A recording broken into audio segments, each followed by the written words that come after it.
How's it going, rednecks? In this video, we are going to be replacing the subwoofer in my new to me 2001 Yukon, as well as my 2001 Tahoe. So apparently this is an ongoing issue with all these things, so I'm sure you're here for that reason too. But first things first, we need to remove this piece of trim, that piece of trim, that piece of trim, and then we can get to the subwoofer. So what do you say we start tearing into this thing, and I'll show you what we got going on. They said, don't fall, don't forget all the things you've been taught, you've been told. Don't blink, don't run, don't turn left or turn right or look straight at the sun. My mind's going in circles, I'm trying to fight it, getting these voices inside to stay quiet. Going to the place where all this began, just start again. Oh, you won't see the light until the dawn breaks. No, till it's all said and done, you won't know what it takes. Gotta make a wrong turn and turn around. Gotta fall fast to pick yourself up off the ground. Until you get lost, you'll never be found, and you can't start again until you break down. If one of these clips fail to come out, what I do is I grab it with a pair of pliers on both sides, gives it a squeeze so I have something to grab onto. And I grab one side, give her a little pull, and I take a flathead screwdriver and pry the other side over. Then to reinstall them, all you do is you take your clip and you push it on. With the subwoofer out of the Yukon and in the back of the Tahoe, I'm going to take a razor blade, cut this front mesh off, and show you why these things are failing. Until you break down.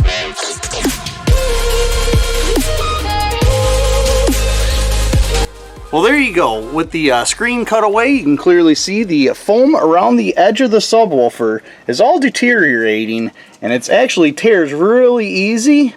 So yeah, that's what's happening to these things. I have a feeling they're getting sun-baked, they're getting hot, and that is starting to fail. Now with that being said, there are probably three ways this subwoofer works. It either works great, it either don't work, or in the case of the Tahoe, it sounds miserable. What I'm going to do is I'm going to turn the radio on for a little bit, let you hear this thing, and you're going to realize why I need to change this subwoofer out.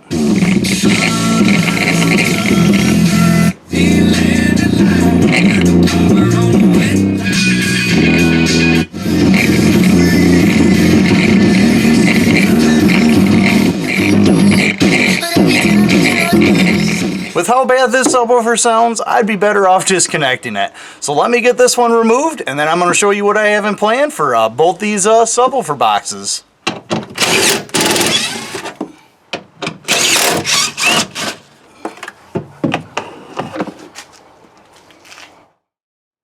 Armed with a T20, I'm going to remove the 4 bolts all the way around the edge of the subwoofer, and we're going to pull it out.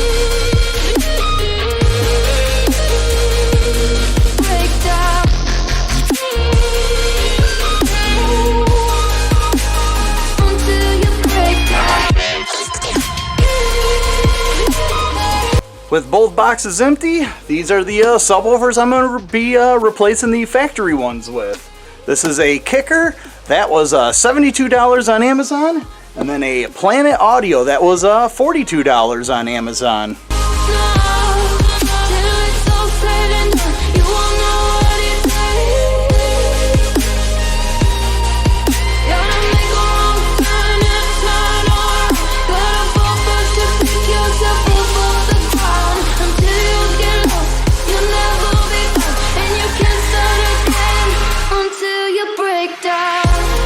With all these subwoofers side by side, you can see the kicker, which is a 400 watt, and the Planet Audio, which is a 1200 watt. Compared to the factory subwoofer, these are significantly bigger. Now, I don't know why this one's 400 watt and it costs more than this one that's 1200 watts, but the throw in the kicker seems to be a little bit less than the Planet Audio as well. So maybe when the installation time comes, the kicker will be easier to install because they have these push pins where I'm going to have to crimp or solder on the Planet Audio.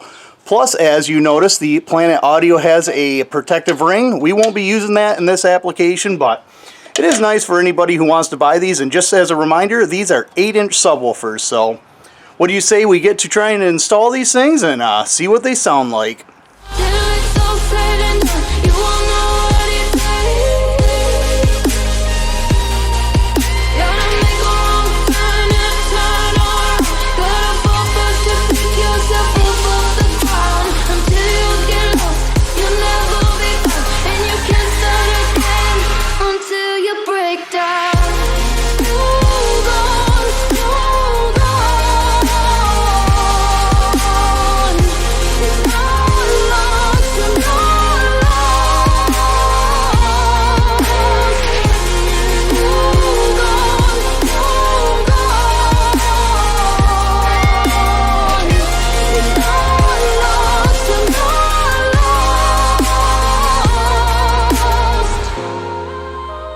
Well, after wiring them both up, you've seen the kicker was pretty straightforward. You twist the wires together, push the little clip in, slide the wires in, and it's good to go.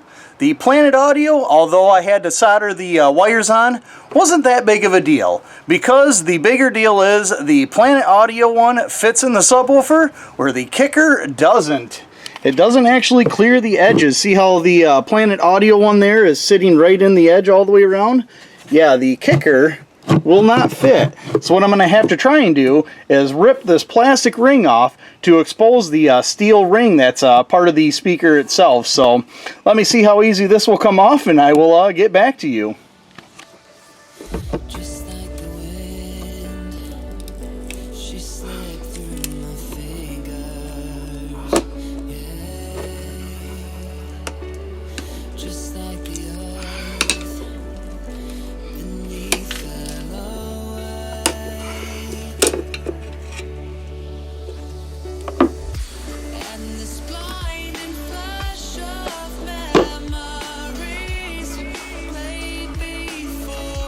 My oh my, how the tides have turned. Now, I've seen quite a few people do the Planet Audio one, but I've never seen a kicker one done, and maybe that's why. Maybe it's because they don't fit. But now that I pulled that ring off, if you take a look at the Planet Audio one, I can move it around quite a bit in there. You take the kicker one, and there is no movement at all. That thing fits perfectly around that ring, so that's going to seal real nice. As far as the Planet Audio one, I'm not too worried about it, but I'm going to show you what we're going to do next. We're actually going to take the stock screws, run them in, and then I got some self-tappers here. We're going to take a size of those, and we're going to run them in all the way around here, because this lip right here is not very thick, so we're going to rely a lot on the factory screw, and then we're going to add these ones in for extra support.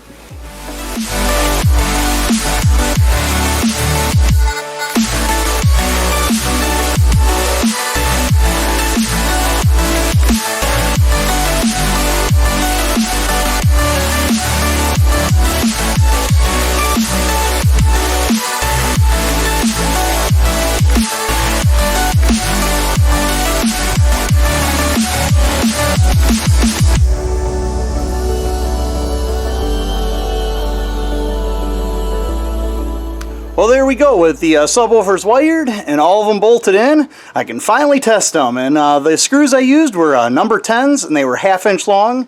They felt like they went in pretty good. Keep your drill speed set to pretty slow, because you'll melt the plastic out pretty quick, I imagine, if you're just gunning these things in. So what do you say we get these things installed, and then I get to see how they perform.